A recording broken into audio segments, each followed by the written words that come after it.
Dia, queridos, tudo bem com vocês? Bom, nós vamos fazer nesse vídeo a correção do livro, portanto, dê uma pausa agora, abra seu livro na página 51 e acompanhe conosco a correção. No exercício 24 diz assim: observe os trechos a seguir, as palavras destacadas e escreva na tabela, levando em consideração a sílaba tônica de cada uma. Aí nós estamos vendo que as palavras em destaques: na letra A, a palavra já, na letra B, a palavra também, na letra C, a palavra negócio. Vamos observar a sílaba tônica de cada uma delas e ver em qual tabela que a gente vai colocar. Monossílaba tônica, a gente já viu que é as que tem uma sílaba só. Oxítona, a gente já aprendeu que é a última sílaba tônica. Paroxítona, a penúltima sílaba é a sílaba tônica, a sílaba mais forte das palavras. Então, a palavra já, vocês acham que vocês colocaram aí que encaixa onde? Quem colocou na monossílaba tônica, parabéns, isso mesmo, ela tem uma sílaba só, é aí que ela se encaixa. Oxítona, a palavra que a última sílaba é a mais forte, a palavra também, né? Já está até acentuada, mostrando pra gente que a sílaba mais forte é o bem. E paroxítona, a palavra negócio, né? Que é a sílaba tônica, é a sílaba penúltima da palavra. Passando para o exercício 26, pediu aí para vocês copiarem, né, de jornais ou de revistas, palavras que exemplifiquem essas regras de acentuação, que estão aí abaixo. A gente pode aproveitar aqui, no caso, como exemplo, as próprias palavras que a gente usou no exercício 24. Na primeira, monossílaba tônica terminada em A, a gente pode aproveitar a monossílaba tônica do exercício 24, que é a palavra já, ela também termina em A, então ela encaixa aqui. E tem outras também, que eu não sei quais vocês acharam aí, cá, lá, dá, todas elas a gente pode ser colocadas aí. Oxítonas terminadas em. No exemplo em cima, nós temos a palavra também, né, que ela termina em, mas também tem outras que, se vocês acharam aí também, são certas, claro, a palavra ninguém, a palavra amém. Na paroxítona terminada em ditongo, nós temos também lá em cima o exemplo da palavra negócio, mas também existem outras, para quem achou aí, né? Nódoa, córnea, palavras que têm ditongo e são paroxítonas. Agora vamos passar para a página 53. Vocês estão vendo aí um texto que a gente trabalhou, título Procure Imaginar no Futuro. Esse texto é bem propício para os dias de hoje. Eu gostaria que vocês reparassem aí no quarto parágrafo desse texto. Fala assim: escolas sem endereço físico e professores que farão parte de comunidades virtuais. Eu acho que esse texto tem muito a ver com o momento que nós estamos vivendo. Nós estamos realmente passando por um período assim, onde a gente está com professores virtuais, né? Vocês estão fazendo aí a correção, ouvindo o áudio da professora Elisa, vendo os vídeos que a gente está gravando. Então, esse texto foi bem propício. Então, vamos conversar um pouquinho sobre as atividades de interpretação desse texto. Na pergunta 27, qual o tema desse texto? A gente viu na leitura do texto que esse texto falou muito de como será o mundo no futuro. Então, esse era o tema principal do texto. Como que vai ser o mundo no futuro, né? Um tema sugestivo aqui para vocês, porque falou muito sobre isso, o próprio título, né, fala sobre isso. Então, observe o título na 28 do texto, para quem que os autores direcionaram essa mensagem. Essa mensagem, ela possivelmente foi direcionada para um público jovem, um público juvenil. Na 29, ao analisar esse texto, nós podemos perceber qual a finalidade desse texto. Vocês acham que na letra A é relatar uma história? B, apresentar detalhes sobre alguma coisa ou sobre alguém? Letra C, defender um ponto de vista? Ou letra D, dizer o que pode acontecer no futuro para compartilhar ideias? A resposta correta seria letra D, né? Falando aí novamente sobre o futuro, que Até no título está dizendo sobre isso, né? Na pergunta 30 agora, copie do texto trechos que indicam qual ideia você achou.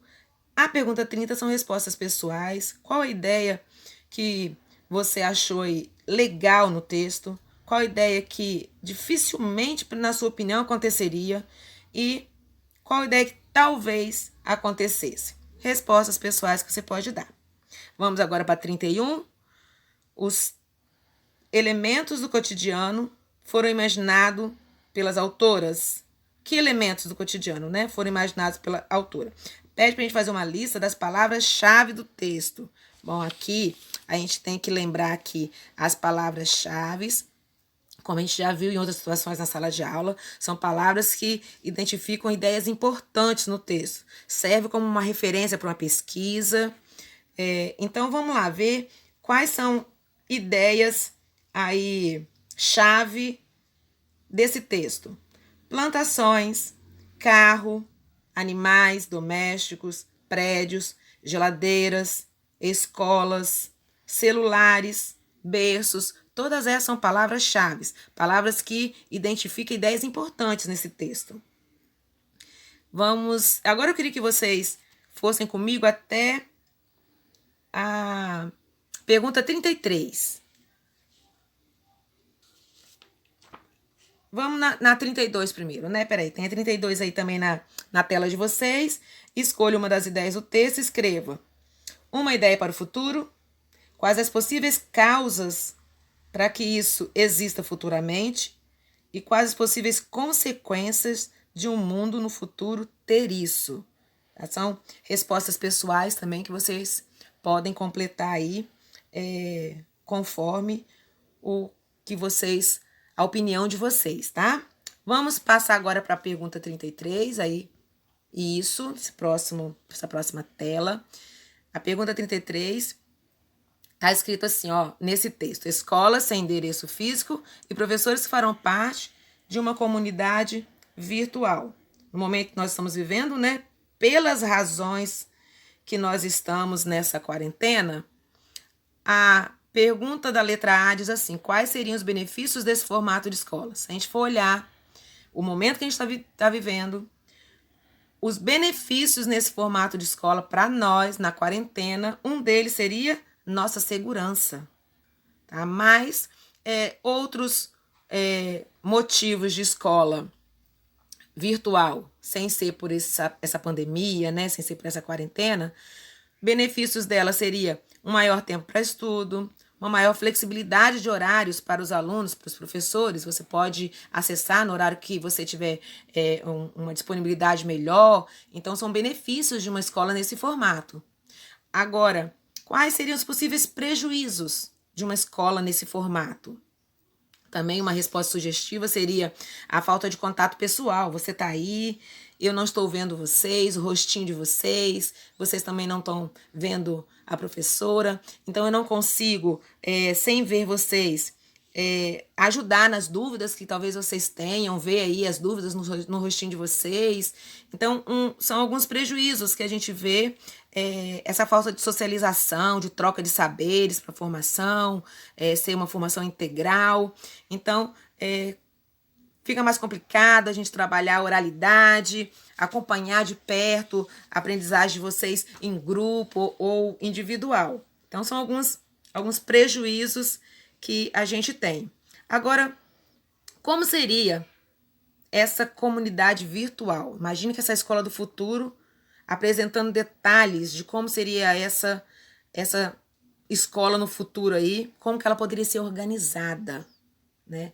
É a pergunta da letra C, não está aí na tela agora, mas vocês podem responder também de forma pessoal. Vamos ver a próxima tela. Próxima tela, eu queria que vocês acompanhassem na página 56, onde o trecho, né, do texto diz assim: plantações que terão sementes e chips de controle, carros que não precisarão de motorista, capazes de conduzir, achar o caminho de casa e entrar na garagem. Eita, tem coisa que parece ser até legal aí no futuro, né? Mas vamos ver as perguntas desse trecho. Em que tempo estão os verbos que estão em destaque? Aí, em destaque é o verbo terão, o verbo precisarão. Que tempo que eles estão? Muito bem, futuro, né? E você, aqui na B, nesse texto aí, né? Procure imaginar o futuro. Há outras palavras nesse tempo verbal? Quais são? Bom, a gente localizou algumas aqui, que seriam o serão, o controlarão e o farão. Também são palavras nesse tempo verbal, futuro. O uso desse tempo está relacionado ao objetivo do texto? O que você acha? Sim, né? Claro que sim. O texto expõe ideias e possíveis acontecimentos que ocorrerão no futuro. Por isso, eles empregaram verbos aí e outras expressões também nesse tempo verbal, né? Que é o futuro. Na pergunta 36, pede para reescrever o trecho da atividade 35 no tempo presente e no tempo passado. A gente viu que lá em cima está no futuro, a gente vai reescrever agora no presente e no passado. Bom, como é que ficaria aí as alterações que a gente vai precisar fazer para ter concordância? No presente a frase ficaria: plantações que têm sementes e chips de controle, carros que não precisam e motoristas capazes de conduzir, achar o caminho de casa e entrar na garagem.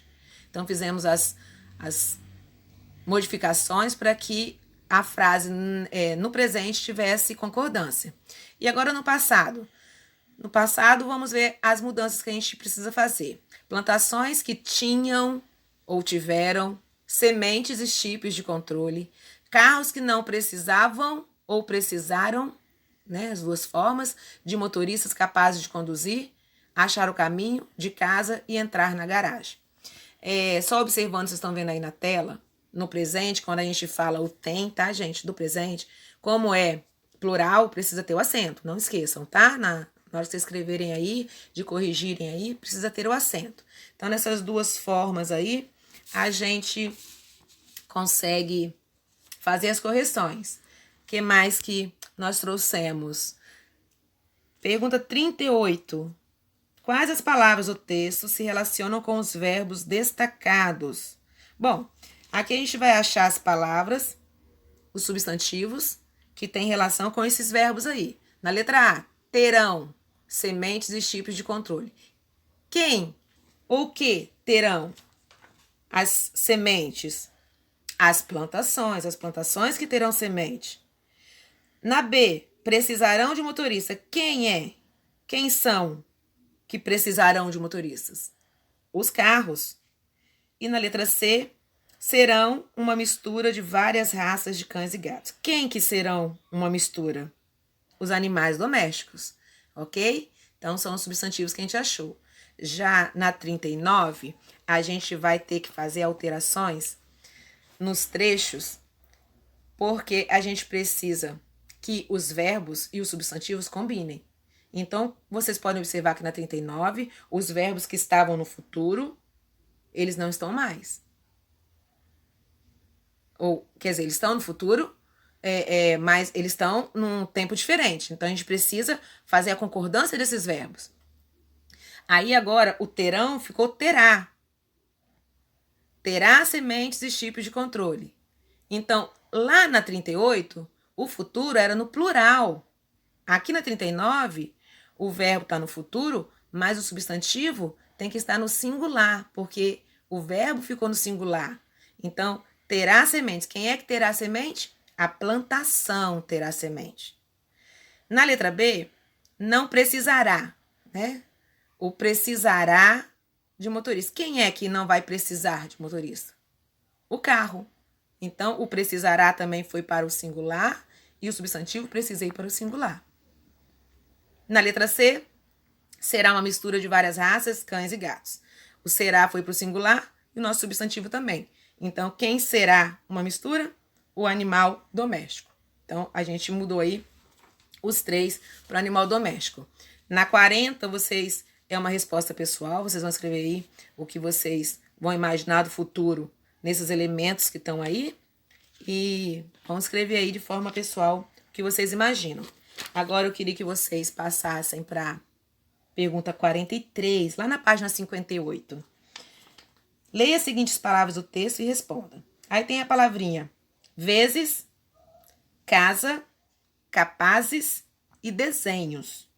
Na letra A, pergunta o que tem de comum entre essas letras destacadas aí. Todas as quatro têm letras destacadas, né?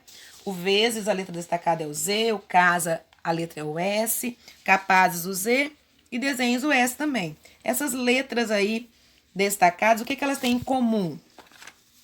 Bom, a gente percebe que o que é de igual nessas letras é o som, o fonema, tá? O fonema delas é igual. Todas elas têm o fonema Z.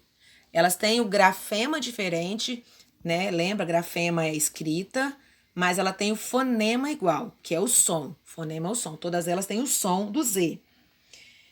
Na letra B, pede pra gente separar essas sílabas. Vamos lá, na palavra vezes, eu separo vezes. Lembra? Para quem tiver com dificuldade ainda, a gente usa aquela técnicazinha de bater na palminha. Vamos lá, vezes. Na casa, casa. No capazes, capazes. E por último, desenhos, desenhos.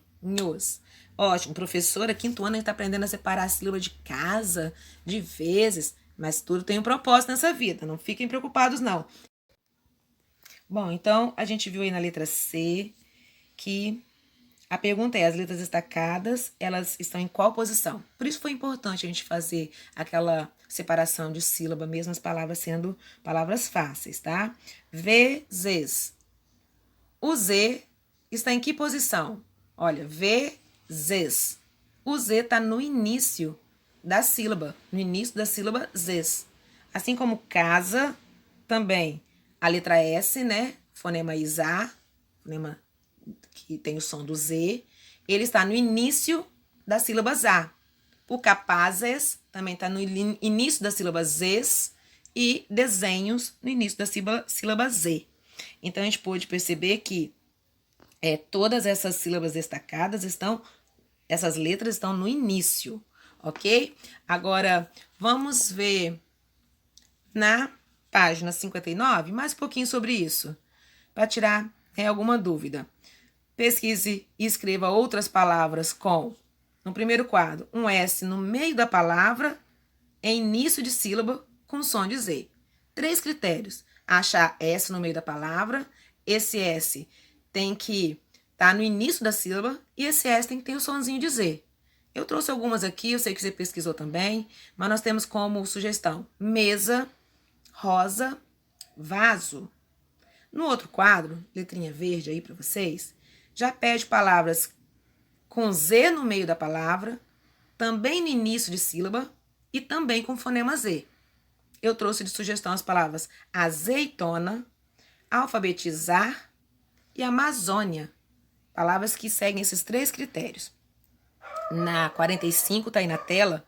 Agora leia essas palavras, estão abaixo aí, observando a letra em destaque. Bom, motoristas, domésticos, mistura e registrar. Agora vamos responder. O som da letra S nessas palavras é igual ou é diferente? Motorista, doméstico, mistura e registrar. Igual, né? Todas elas têm o mesmo som. Agora uma outra coisa. A letra em destaque, aí no caso S, em todas, ela está em qual posição na palavra? Repararam? Ela está no final da sílaba desta vez, né? Motorista, doméstico. Então, ela está no final. E na letra C, pede para você escrever outras palavras com a letra S na mesma posição, ou seja, no final de uma sílaba. Eu trouxe algumas sugestões para vocês, como a palavra destaque, administrar, gestação, registrar e várias outras. Eu acredito que você também achou algumas palavras aí. Letra D. Nessa posição, a letra Z apareceu em alguma palavra de sua pesquisa? Não, né? A letra Z, ela não é utilizada nesses casos. No final de uma sílaba, a gente não coloca a letra Z. Então, valeu a regrinha aí para vocês, ok? Letra Z não aparece no final da sílaba. Quando nós temos duas ou mais letras que aparecem com o mesmo som, uma posição semelhante, o que nós devemos fazer para tirar as dúvidas, então? Dica importante: use o dicionário. Treine usando o dicionário, para você se habituar com essas palavras, ok? Bom, nós temos na página 61 aí também alguns exercícios que eu achei bem dinâmicos aí, de cruzadinha para vocês, mas eu queria agora pular com vocês para o próximo bimestre. Deixa eu mudar a tela aqui, ver o que aparece. Isso aí, ó, próximo bimestre. Dá uma pausa aí, pega o outro livro, o livro do segundo bimestre, na página 4. Ok, pegaram aí? Parabéns. Bom, na página 4, eu falei com vocês, mas não abri o meu. Tô olhando para a tela. Na página 4, nós vimos aí um texto bem interessante sobre uma briga aí na geladeira, né, com os hortifruti. É uma fábula aí que a gente já viu nas outras aulas sobre essa fábula aí bastante. Agora, nós temos na página 6, para poder vocês dizerem aí, ó, analise o título do texto, escreva o que cada palavra tem a ver com a história criada, por Veríssimo, né? Pequena.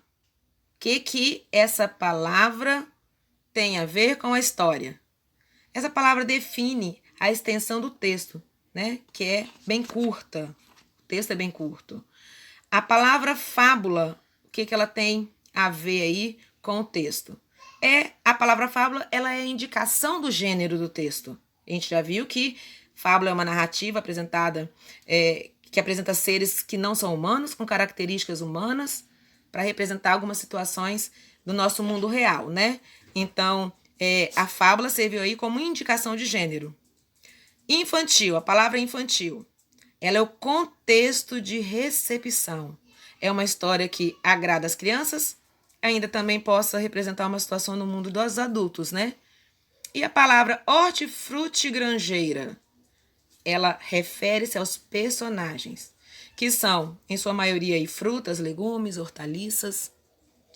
Na última questão, que a gente vai avaliar hoje, a questão 2, avalie os seguintes personagens da fábula e atribui características humanas para cada um deles. Vocês estão vendo aí que do lado nós temos uma tabela com alguns adjetivos, e a gente precisa passar esses adjetivos aqui para cada um dos personagens. Por exemplo, o leite. O leite, ele, lá no texto, a gente viu que ele é bravo, nervoso, impiedoso. O frango aí, né? Ele é a galinha, no caso, né? Impiedosa, cuidadosa. E a carne, solidária, ponderada. O peixe sofreu muito bullying, né, gente? Então, ele triste, ponderado.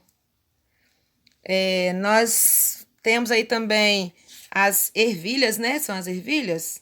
Desculpa aí se eu tô falando errado aí, mas esse potinho verde aí são observadoras. Abaixo temos a abobrinha, né? Distraída lá, conversando na gaveta, nem tava vendo a briga lá em cima. E os ovos e a manteiga, piedosos e ponderados. Observe que nessas respostas sugestivas aí, no nosso quadro, todas as respostas, elas estão no gênero masculino. Mas quando a gente vai atribuir essas características para os personagens, e algumas vezes a gente precisou passar esses adjetivos para o feminino, né? Se tivesse tudo no feminino, seria muito fácil a gente saber qual que é de quem, mas foi feito dessa forma. Eu espero ter ajudado nessa correção, voltaremos com outras correções também. Fiquem com Deus, um beijo para vocês, ok, meus amados?